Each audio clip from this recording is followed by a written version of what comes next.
வணக்கம். புல்லிங் நம்ம நிறைய பேர் கண்டிப்பாக வாழ்க்கையில் ஏதோ ஒரு இடத்துல அதை ஃபேஸ் பண்ணியிருப்போம். புல்லிங்னா ஒன்றும் இல்லை, ஒரு அவமானப்படுத்துறது, ஒரு துன்புறுத்துறது, இல்லை கிண்டல் செய்கிறது, 4 பேர் முன்னாடி இன்சல்ட் பண்ணுறது, இந்த விஷயங்கள் எல்லாமே அடங்கும் புல்லிங்னா. நார்மலாக கிளாஸில் ஒருத்தன் ஒருத்தன் இருப்பான், எல்லாரையும் பிடிச்சி இது பண்ணிகிட்டு இருப்பான். ஏன் நம்ம ஃப்ரெண்ட்ஸ் கேங்லேயே இருப்பாங்க, அதில் நீங்களாக கூட இருக்கலாம், இல்லை நீங்கள் அதனால் பாதிக்கப்பட்டுள்ள ஆளாக்கப்பட்டிருக்கலாம். ஓகேவா? அதை பற்றி தான் இந்த வீடியோவில் பேசணும்னு நினச்சேன். சரி, ஓகே. எதனால் இந்த புல்லிங்லாம் பண்ணுறாங்க, புல்லிங் பண்ணுறவங்களோட பின்னாடி அவங்களோட என்ன சைக்காலஜி இருக்குது அப்படின்றது சின்ன கொஞ்சம் விஷயமா உட்காந்து படிச்சுட்டு இருந்தேன். அதை பற்றி பேசணும்னு நினச்சேன். சரி, நார்மலாக எங்கே ஸ்டார்ட் ஆகுதுன்னா உங்களுக்கே தெரியும், ஸ்கூலில் தான் அதில் ஸ்டார்ட் ஆகும். ஸ்கூலுக்கு முன்னாடி அந்த குழந்தை பருவத்தில் விடுங்க, அதுக்கப்புறம் ஸ்கூலில் ஒவ்வொரு வருஷமாக போகப்போ கிளாஸில் இந்த கடைசி பெஞ்சில் உட்காந்துருக்கிறவனோ, இல்லை ஒரு ஃப்ரெண்ட்ஸ் கேங்கில் இருக்கிற எவனோ ஒருத்தன் தன்னைத்தானே பெரிய இதுவாக நினச்சிக்கிட்டு அந்த குரூப்லேயே ஒருத்தன் சைலண்ட்டாக அமைதியாக இருந்தால் பத்தாது, அவனை போட்டு புள்ளி பண்ண வேண்டியது. கிளாஸில் எவனாவது ஒருத்தன் படிக்கிற பையனாக இருந்தால் அவனை போட்டு புள்ளி பண்ண வேண்டியது. எவனோ ஒருத்தன் பாவமாக இருக்கான்னா அவனை போட்டு புள்ளி பண்ணி தன்னைத்தானே பெரிய ஒரு இதாக காட்டிக்கிறவங்க தான் நிறைய பேர் இருப்பாங்க. நீங்கள் மறுக்க மாட்டீங்கன்னு நினைக்கிறேன். சரி, எதனால் அது பண்ணுறாங்கன்னா, மோஸ்ட்லி அவங்க அதில் ஒரு ரிவார்டு எடுத்து பார்க்குறாங்க. ஒரு ஒரு இடத்துல அதை ருசி கண்டிருப்பாங்க. அதையும் தாண்டி வீட்டில் அவங்களுக்கு ஆல்ரெடி அங்கே வீட்டில் போட்டு அவங்கள மேபி அவங்க ட்ராமா ஃபேஸ் பண்ணியிருக்கலாம், அவங்கள போட்டு வீட்டில் பேரண்ட்ஸ் கொஞ்சம் இதாக ட்ரீட் பண்ணியிருக்காங்களான்னா கொஞ்சம் அடித்து அந்த மாதிரிலாம் விஷயத்தில் அவளை கொஞ்சம் அங்கே வீட்டில் கொஞ்சம் அடக்கி ஒடுக்கி வச்சுருப்பாங்க. அவங்க அதை நான் எங்கே சுப்பீரியராக ஃபீல் பண்ணுறது, நான் யாராவது இதை ஓவர் கம் பண்ணணுமே அப்படின்றதுக்காக தான் அதை இன்னொரு அவரை விட பலவீனமான ஒருத்தர்கிட்ட போய் அதை காட்டி புள்ளி பண்ணி தன்னை அந்த ஒரு விஷயத்தில் ஆறுதல் படுத்திக்கிறது தான். அதுவும் இல்லாமல் அதில் ஒரு ரிவார்டு கிடைக்குது. ஃபார் எக்ஸாம்பிள், இப்போ ஒரு குரூப்பில் ஒருத்தன் புள்ளி பண்ணுறான்னு வச்சுக்கோங்களேன், இன்னொருத்தனை கிண்டல் பண்ணுறான்.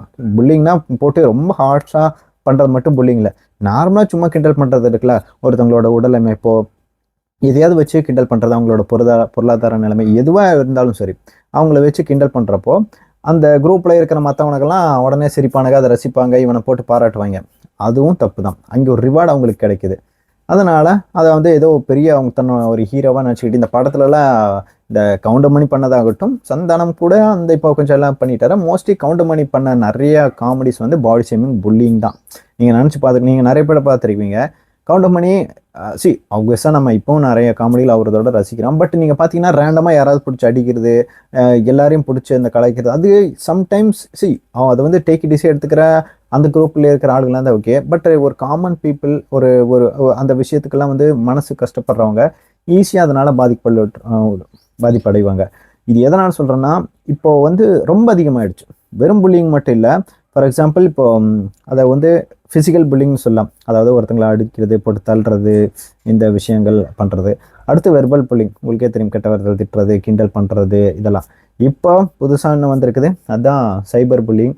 அது உங்களுக்கே தெரியும். நிறைய பேர் இப்போ சோஷியல் மீடியாவில் ஒரு போஸ்ட் ஒருத்தன் போடுறான்னா அது கீழே நல்லா இருக்குன்னு சொல்கிறத விட அதை போட்டு அடிக்கிறவங்க தான் உங்களுக்கே தெரியும். அது யாராக இருந்தாலும், ஒரு செலிபிரிட்டியாக இருந்தாலும் சரி, உங்கள் ஃப்ரெண்ட்ஸில் யாராக இருந்தாலும் சரி, நீங்கள் நிறைய பார்த்துருக்கலாம். உதாரணத்துக்கு நீ ட்விட்டர்ஸ் எல்லாம் போனீங்கன்னா பூரா பழமே அப்படி தான் இருப்பான். இன்ஸ்டாகிராம்லேயும் அந்த மாதிரி தான் ஓடிக்கிட்டு இருக்கு. யாராவது ஒருத்தங்க அவங்க அந்த இன்டென்ஷனில் போட்டிருக்க மாட்டோம், போட்டால் பின்னாடி கமெண்ட்ஸில் போயிட்டு அவ்வளோ புள்ளி பண்ணி அதை கிண்டல் பண்ணி தன்னோட இயலாமையை, தன்னால் முடியாததை, அங்கே ஒருத்தன் இப்போ கிளாஸ் ஒருத்தன் நல்லா படிக்கணும்னு வச்சுக்கோங்க, நல்லா படிக்காதவனே டீச்சர் பிடிச்சி வச்சுட்டா போய் அவனை பிடிச்சி வெளியே மற்ற இடத்துல போட்டு புள்ளி பண்ணுறது. அந்த மாதிரி இடத்துல தான் அப்படி தான் அவங்கள கொஞ்சம் அதில் ஒரு ரிவார்டு வாங்கிப்பாங்க, தன்னைத்தானே குணப்படுத்திப்பாங்க. அந்த மாதிரி விஷயங்களில் அவங்கள இன்னும் அதிகமாக தான் போயிட்டுருக்கும். இது அங்கே மட்டும் தொடர்றதில்ல, அதுக்கப்புறம் அது காலேஜுக்கு தொடருது, காலேஜ்லேயும் அதே மாதிரி பண்ணுறான், அப்புறம் வேலை இடத்துல அந்த மாதிரி போகுது. அதனால் நிறைய பேருக்கு பிரச்சனை. இதனால் பாதிக்கப்படுறவன் காலேஜில் மட்டும் இல்லை, அதுக்கப்புறம் ஸ்கூலில் மட்டும் இல்லை, காலேஜ், வீட்டில், ஒர்க் பிளேஸில், எல்லா இடத்துலையும் ஒரு கட்டத்தில் அதை ட்ராமாவாக நிறைய பேர் அதை ஃபேஸ் பண்ணிகிட்டு இருப்பாங்க, இன்க்ளூடிங் மீ. ஏன்னா நிறைய இடத்துல அந்த மாதிரி பண்ணியிருக்காங்க.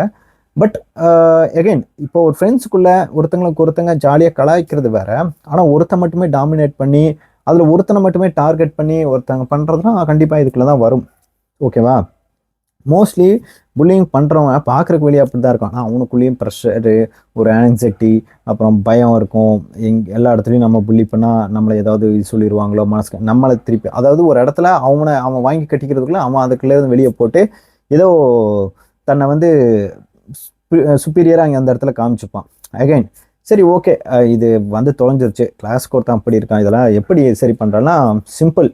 ஃபஸ்ட்டு வந்து அவங்களோட மைண்ட் செட் என்ன, ஏன் நீ இப்படி பண்ணுறன்னு உட்கார வச்சு அவங்களுக்கு ஃபஸ்ட்டு ஒரு கவுன்சிலிங் ஆகட்டும், அவங்களுக்கு வந்து ஏதாவது ஒரு கோவத்தை கண்ட்ரோல் ஆங்கர் மேனேஜ்மெண்ட் ஆகட்டும், ஒரு இதனால் பாதிக்கப்படுறவனோட மனநிலைமை எடுத்து சொல்லி ஒருத்தனை வந்து குணப்படுத்தலாம். அது ஓரளவுக்கு தெரிஞ்சுவாங்க. ஒவ்வொருத்தலாம் வந்து இது சொன்னப்பா அப்படி இப்படின்ட்டு அந்த ஒரு ஸ்டேஜ்லாம் தாண்டி எங்கேயோ போயிருப்பான். அவங்களுக்கு எகைன் கவுன்சிலிங் கொடுக்கறதாகட்டும், அப்புறம் சில விஷயங்கள் எடுத்து கூறி அதனால் எதிர்க்கப்படுற பாதிப்பையும் அவங்களுக்கு காமிச்சு ரெடி பண்ணி கொடுக்கலாம். பட் இதெல்லாத்தையும் தாண்டி இவங்களெல்லாம் கண்ட்ரோல் பண்ணணும்னா இந்த சுற்றி இருக்கிற ஆடியன்ஸ் ஆகட்டும், அந்த பக்கத்தில் இருக்கிற ஆடியன்ஸ் ஆகட்டும். ஃபார் எக்ஸாம்பிள் இப்போ ஒருத்தன் தனியாக இருக்கிறப்போ இன்னொருத்தன் புல்லிங் பண்ணுறவன் மோஸ்ட்லி அவனை புல் பண்ண மாட்டான். அவங்ககிட்ட போயிட்டு நார்மலாக பேசிகிட்டு இருப்பான். இல்லை வந்து டே அவன் கோச்சிக்கிட்டாலும் டே நான் சும்மா தாண்டா பண்ணேன், நான் ஃபன்னுக்கு தாண்டா பண்ணேன், நமக்குள்ளே என்னடா அப்படின்ற மாதிரி விஷயங்கள் தான் நிறைய இடத்துல அவனுக்கு வந்து சொல்லி சமாளிப்பாங்க. இப்போது ஒரு ஃப்ரெண்ட்ஸ் கேங்கில் நல்லா போட்டு புள்ளி பண்ணுறவனோ இல்லை நிறைய பேர் இருக்கிற இடத்துல புள்ளி பண்ணுறவோ அவ்வளோ சீக்கிரம் தனியாக இருக்கும்போது அவ்வளோ சீக்கிரம் பண்ண யோசிப்பான். ஓகேவா? அதேமாரி பண்ணுறான்னா அவன் சைக்கோ, அது வேறு விஷயம். அப்படி அவங்களுக்கு ஏன்னா ஒரு இடத்துல அவங்க அப்படி புள்ளி பண்ணுறப்போ மற்றவங்களாம் கண்டுக்காமல் போகிறப்போ அவங்களுக்கு வந்து ஒரு பயம் வரும். ஓகே நம்ம பண்ணுற தப்புன்னு அப்போ தான் உங்களுக்கு தெரியும். முடிஞ்ச வரைக்கும் நீங்கள் பண்ணலன்னாலும் பரவாயில்ல, பண்ணுறவங்கிட்ட நீங்கள் வந்து பண்ணாதான்னு சொல்லலைன்னாலும் பரவாயில்ல, அப்படி தான் நீங்கள் சொல்லணும். முடிஞ்ச வரைக்கும் அவன்கிட்ட பண்ணாதான்னு சொல்லுங்கள். அதனால் பாதிக்கப்படுறவங்கிட்ட ஒன்றும் பிரச்சனை இல்லை, நீ கொஞ்சம் விளையிறே, இல்லைனா அவன் அது அப்படி தான் அப்படின்ற மாதிரி அவனுக்கு கொஞ்சம் ஆறுதலாக இருப்பீங்கன்னு தெரில. முடிஞ்ச வரைக்கும் அதை ரசிக்க வேணாம். ஒருத்தன் புள்ளி பண்ணுறான்னா உட்காந்து அதை கை தட்டி சிரிக்கிறது, சூப்பர்ரா மச்சான் இந்த மாதிரி அந்த மாதிரிலாம் சொல்லி அவனை என்கரேஜ் பண்ணி விடுறத தவிர்த்தாலே போதும். அவனை கண்டுக்காமல் விட்டாலே போதும். ஆட்டோமேட்டிக்காக அந்த நாய் ஒரு கட்டத்துக்கு மேலே என்னது இது எவனை கண்டுக்க மாட்டேங்கிறான் அப்படின்ற மேலே அதை ரியலைஸ் பண்ண ஆரம்பிப்பான். இதுவும் ஒரு வழி தான். இதெல்லாம் தாண்டி வேறு வழி இல்லை. அவனை கொண்டு போய் அப்புறம் ஒரு கட்டத்துக்கு மேலே பைத்தியம் ஆயிட்டான்னா அவனை கொண்டு போய் ஆஸ்பத்திரியில் தான் போய் சேர்த்து அவனை குணப்படுத்தணும். ஆஸ்பத்திரினா ஒரு ஏதாவது அதுக்குன்னு ட்ரீட்மெண்ட் தான் எடுக்கணும். அந்த அளவுக்கு தான் இருக்குது. பட் அகெயின் வாட் எவர் இந்த டாபிக் பற்றி அவன் பேசணும்னு நினச்சேன். புல்லிங் நிறைய பேர் நீங்கள் அனுபவிச்சிருப்பீங்க. அப்படி நிறைய பேர் பண்ணிட்டு இருந்து அதுலேருந்து கொஞ்சம் வெளியே வந்து இப்போ நான் எதுவும் பண்ணுறதில்லப்பான்னு கூட இருந்திருக்கலாம். உங்களோட கருத்துக்களையும் இந்த வீடியோவில் சொல்லுங்கள். இன்கேஸ் நான் ஏதாவது பாயிண்ட் விட்டுருந்தாலும் சொல்லுங்கள். அடுத்த வீடியோ